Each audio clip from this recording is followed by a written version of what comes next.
हनुमान बहुत शक्तिशाली हैं, लेकिन उनका पूजन इसलिए है कि वो विनम्र बहुत हैं। जब लक्ष्मण को मूर्छा आई और भगवान ने सोचा कि मेरा ये सबसे बड़ा संकट कौन हर सकता है, देखो भगवान सबके संकट हरते हैं, भगवान के जीवन पे संकट आया तो उन्होंने किसको पुकारा? उन्होंने हनुमान से कहा कि तुम जाओ और संजीवनी लेके आओ। तो जब आकाश में हनुमान चले तो सूरज निकला हुआ था। आकाश में तो सूरज होता ही है, दिन कभी डूबता नहीं है।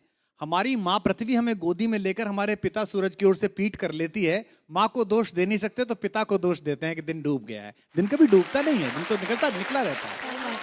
सूर्य कभी अस्त नहीं होता। कैलाश भैया ने गाया, क्या बात है, क्या बात, क्या कभी अंबर में। तो बेटा सूरज कभी डूबता नहीं है।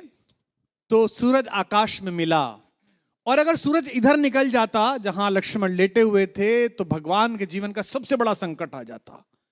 उनका भुजा जैसा भाई, जिसे वो अपनी भुजा कहते हैं दाहिनी, वो पृथ्वी छोड़ जाता। भगवान सहन न कर पाते, तो इतना बड़ा काम करने गए, और कितने ताकतवर थे, पंच तत्वों में से एक पवन के बेटे हैं।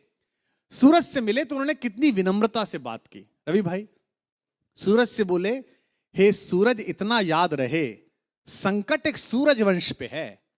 ये नहीं कहा कि मैं तुम्हारे लिए प्रार्थना कर रहा हूं, तुम्हारा ही खानदान है ना, सूर्यवंशी राम का भाई परेशान है, तुम भी सूर्य हो तो आप ही के खानदान का काम करने जा रहा हूं। विनम्रता देखना आप कितने पोलाइट हैं, है ना। ये सूरज इतना याद रहे संकट एक सूरज वंश पे है, लंका के नीच राहु द्वारा आघात दिनेश अंश पर है। मेरे आने से पहले यदि किरणों का चमत्कार होगा तो सूर्यवंश में सूर्यदेव निश्चित ही अंधकार होगा। कितना प्यार से बोल रहे हैं देखो आप।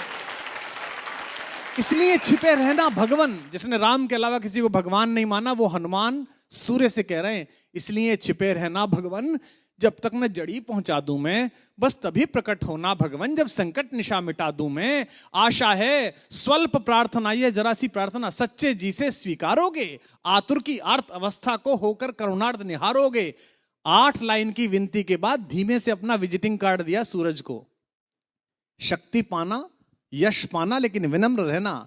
आशा है स्वल्प प्रार्थना ये सच्चे जी से स्वीकारोगे, आतुर की आर्त अवस्था को होकर करुणार्थ निहारोगे। अन्यथा क्षमा करना दिनकर, अंजनी तने से पाला है, बचपन से जान रहे हो तुम हनुमत कितना मतवाला है। अन्यथा क्षमा करना दिनकर, अंजनी तने से पाला है, बचपन से जान रहे हो तुम हनुमत कितना मतवाला है। और धमकी भी कैसी दी। ये जो रवि भैया खड़े हैं ना आपके बगल में, इनके इलाका जहां से शुरू होता है वह धमकी ऐसी दी जाती है कि इतना गोली मारेंगे कि खोखा बेच के करोड़पति हो जाइएगा। लेकिन हनुमान जी ने कैसी धमकी दी, कितनी विनम्रता से। ऐसा कोई नहीं बोलता, ऐसे बनना सब।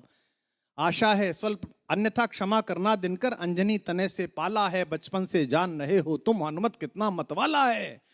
मुख में तुमको धर रखने का फिर वही क्रूर साधन होगा, बंदी मोचन तब होगा जब लक्ष्मण का दुख मोचन होगा। स्वर में स्वर भारत, शनिवार और रविवार सुबह 10 बजे, ज़ी टीवी और ज़ी5 पर।